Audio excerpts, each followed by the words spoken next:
എന്താ സുശീല ചേച്ചി പറഞ്ഞിട്ട് വന്നതാ, ചേച്ചിക്ക് സാറിനെ ഒന്ന് കാണണമെന്ന്. കാര്യം എന്താന്ന് പറഞ്ഞു? അതൊന്നും പറഞ്ഞില്ല. എപ്പത്തിലാണ് പറഞ്ഞേ? അതും പറഞ്ഞില്ല. ഒന്ന് കാണണമെന്ന് മാത്രമേ പറഞ്ഞുള്ളൂ. സുശീല ചേച്ചിയുടെ കാര്യം വലിയ കഷ്ടമാ സാറേ.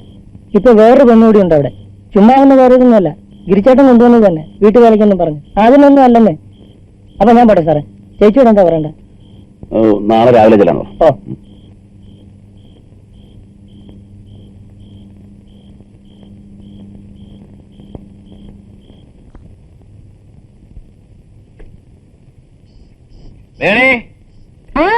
അല്പം അച്ചാർ വല്ലോണ്ടാ, ഒരു രുചിയില്ല.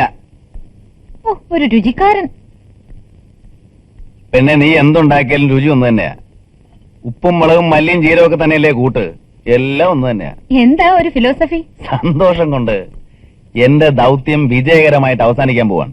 ഇപ്പോഴേ നെഞ്ചിന്നൊരു കല്ല് ഇറക്കി വെച്ച പോലെയാ. ആലപ്പുഴക്കരൻ കേശവനങ്ങളെ എനക്കൊരു പൂട്ടു തൊടവേണം, കിണ്ടിയും മുന്തയും തേച്ചു മീനുക്കുമ്പോ വെട്ടിത്തിളങ്ങുന്ന തോട വേണം. ആലപ്പുഴക്കാരൻ കേശവനങ്ങളെ എനക്കൊരു പൂട്ടു തോട വേണം, മുറ്റമടിച്ചടിച്ചാടി വരുന്നേരം താങ്ക് യു തോളേ കേറുന്ന തോട വേണം. ഏനുവെന്റെ അമ്മായും തമ്മി പിണങ്ങുമ്പോ കൂടെ പിണങ്ങുന്ന തോട വേണം. ആലപ്പുഴക്കാരൻ